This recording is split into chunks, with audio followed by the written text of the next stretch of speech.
ಮೂಡಿಗೆರೆ ವಿಧಾನಸಭಾ ಕ್ಷೇತ್ರ ಆ ಭಾಗದಲ್ಲಿ ಸಾಕಷ್ಟು ಜನ ಜನತಾದಳ ಪಕ್ಷವನ್ನು ಕಟ್ಬೆಳೆಸಿರ್ತಕ್ಕಂಥ ಪ್ರಮುಖ ಮುಖಂಡರುಗಳ ಅಭಿಪ್ರಾಯದೊಂದಿಗೆ ಜಿಲ್ಲೆಯಲ್ಲಿ ನಾಯಕತ್ವವನ್ನು ವಹಿಸಿರ್ತಕ್ಕಂಥ ವಿಧಾನ ಪರಿಷತ್ನ ಸದಸ್ಯರಾಗಿರ್ತಕ್ಕಂಥ ಬೋಜಣ್ಣ ಅವರ ಸಂಪೂರ್ಣ ಸಹಮತ ಮತ್ತು ಸಹಕಾರದೊಂದಿಗೆ ಇವತ್ತು ನನ್ನ ಪಕ್ಕದಲ್ಲಿ ನಿಂತಿರುವಂಥ ಯುವ ಮುಖಂಡ ವಿಜಯಕುಮಾರ್ ಅವರು ಇವತ್ತು ಪಕ್ಷಕ್ಕೆ ಆ ಕ್ಷೇತ್ರದಲ್ಲಿ ಸೇರ್ಪಡೆಯಾಗಿ ಸಂಘಟನೆಯ ಒಂದು ದೃಷ್ಟಿಯಿಂದ ಸಾಕಷ್ಟು ಒತ್ತನ್ನು ಕೊಟ್ಟು ಕೆಲಸ ಮಾಡ್ತೇನೆ ಅಂತಕ್ಕಂಥ ಒಂದು ಇಚ್ಛಾಶಕ್ತಿ ಇಟ್ಕೊಂಡು ಬಂದಿದ್ದಾರೆ. ಹಾಗಾಗಿ ಇವತ್ತು ಒಂದು 200-300 ಜನ ಪ್ರಮುಖ ಮುಖಂಡರುಗಳು, ಭಾಳ ಪ್ರಮುಖರು, 500ಕ್ಕೂ ಹೆಚ್ಚು ಇಲ್ಲ, ಅದರಲ್ಲೆಲ್ಲ ಬೋಜಣ್ಣ ಅವರು ಎಕ್ಸ್ಪರ್ಟು, ಅದಕ್ಕೆ ಕುಮಾರಣ್ಣ ಅವ್ರ ಜೊತೆ ಇರೋದು. ಹಾಗಾಗಿ ಆ ವಿಚಾರಕ್ಕೆ ಸಂಬಂಧಪಟ್ಟಂತೆ ಇವತ್ತು ಪಕ್ಷ ಸಂಘಟನೆಗೆ ಬಂದಿದ್ದೀನಿ. ಸರ್, ಒಂದು ನಾಗೇಂದ್ರ ರಾಜೀನಾಮೆ ವಿಚಾರ ಸದನದಲ್ಲಿ ಚರ್ಚೆ ಮಾಡಿದ್ರಿ, ಹೋರಾಟ ಮಾಡಿದ್ರಿ. ಈಗ ಅವ್ರು ರಾಜೀನಾಮೆ ಕೊಡಲಿಕ್ಕೆ CM ಅವ್ರ ಹತ್ರ ಒಲವು ತೋರಿಸಿದ್ದಾರೆ ಅನ್ನುವಂಥ ಮಾತುಗಳು ಬರುತ್ತಿದ್ದಾವೆ. ಈಗ ಮೊದಲನೇ ಪಾಯಿಂಟ್ ಏನಪ್ಪ ರೇಸ್ ಆಗುತ್ತೆ ಅನ್ನೋದಾದರೆ, ಈಗ ಆಲ್ರೆಡಿ ಅವ್ರ ಮೇಲೆ ಒಂದು ಆರೋಪ ಇತ್ತು. ಇದು ಆರೋಪ ನಿನ್ನೆ ಮೊನ್ನೆಯದಲ್ಲ, ಕಳೆದ ವರ್ಷದ ಆರೋಪ. ನಾವು ಎಷ್ಟೋ ಸಲ ಹೇಳಿದ್ದೀವಿ, ನಾವಲ್ಲ, ಹಿಂದಿದ್ದಂಥ ಮಾನ್ಯ ಮುಖ್ಯಮಂತ್ರಿಗಳೇ ಸದನದ ಒಳಗಡೆ ಕಲಾಪದಲ್ಲಿ 189 ಅಲ್ಲ 87 ಕೋಟಿ ಹೌದು ಮಿಸ್ಅಪ್ರೋಪ್ರಿಯೇಟಾಗಿ ಫಂಡ್ಸು ಮ್ಯಾನೇಜ್ಮೆಂಟ್ ಆಗಿದೆ ಅಂತಕ್ಕಂಥದ್ದು ಅವರೇ ಒಪ್ಕೊಂಡಿದ್ದಾರೆ.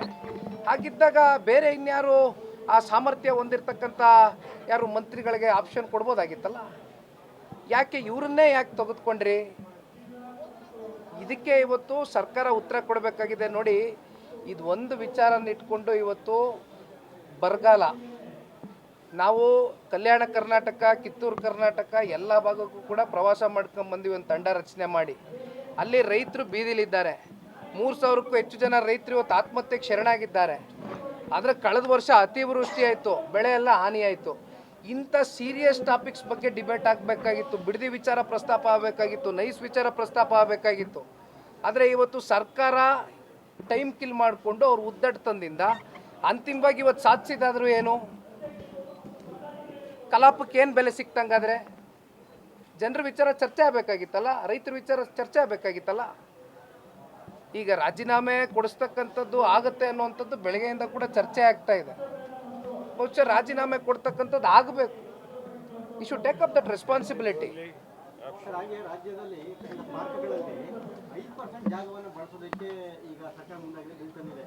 ದಿನೇ ದಿನೇ ದೊಡ್ಡ ಮಟ್ಟದಲ್ಲಿ ಆಕ್ರೋಶಗಳು ಶುರುವಾಗಿದೆ. ಮತ್ತೆ ಎಲ್ಲ ಅಸೋಸಿಯೇಷನ್ ಎಲ್ಲರೂ ಕೂಡ ಮನವಿಗಳು ಕೊಡ್ತಾ ಇದ್ದಾರೆ. ಈಗ ಯಾವ ರೀತಿ ನೋಡ್ತೀರಿ? ಸಾರ್ವಜನಿಕರ ಆಸ್ತಿ ಪಾಸ್ತಿಗಳು ಲೆಕ್ಕಾಚಾರ ಇದು ಪಾರ್ಕ್ಗಳು. ಈ ಪಾರ್ಕ್ಗಳನ್ನ ನೀವು ಈ ರೀತಿ 5% ಬಳಕೆ ಮಾಡ್ಕೊಂಬಿಟ್ರೆ ಮತ್ತು ಬೆಂಗಳೂರು ನಗರದಲ್ಲಿ ಇನ್ನೇನು ನೋಡ್ಬೇಕು ನಾವು? ಬೆಂಗಳೂರು ನಗರ ಅಂದರೆ ನಾವು ಗ್ರೀನ್ ಸಿಟಿ, ಗಿಡ ಮರಗಳು ಇರ್ತಕ್ಕಂಥ ನಗರ. ಇವತ್ತು ಪಾರ್ಕ್ಗಳನ್ನೂ ಕೂಡ ನೀವು ಈ ಥರ ಆವರಿಸ್ಕೊಂಡ್ಬಿಟ್ರೆ ಮತ್ತು ಇನ್ನು ಯಾವ ರೀತಿ ನೀವು ಆಡಳಿತದಲ್ಲಿ ನಿಮ್ಮ ಆಲೋಚನೆಗಳಿದೆ? ಬೇರೆ ಮಾಡುವಂಥ ಕೆಲಸ ಮಾಡಬೇಕಣ್ಣ, ಇವೆಲ್ಲ ಬಿಟ್ಬಿಟ್ಟು ಮಾತಾಡ್ತೀನಿ. ಸಿದ್ಧಗಂಗಾ ಮಠದ ಆಸ್ತಿ ಕೂಡ ಹೋಗಿದೆ 8 ಎಕರೆ ಅಂತ CM ಅವ್ರನ್ನ ಭೇಟಿ ಮಾಡಿ ಇವತ್ತು ಸ್ವಾಮಿಗಳು ಚರ್ಚೆ ಮಾಡಿದ್ದಾರೆ. ಅದೇನೋ ನನಗೆ ಗೊತ್ತಿಲ್ಲ ಅಣ್ಣ, ತಿಳಿದು ಮಾತಾಡ್ತೀನಿ ಇದ್ರ ಬಗ್ಗೆ. ಹಾಂ, ಓಕೆ, ಸರ್, ಥ್ಯಾಂಕ್ ಯು.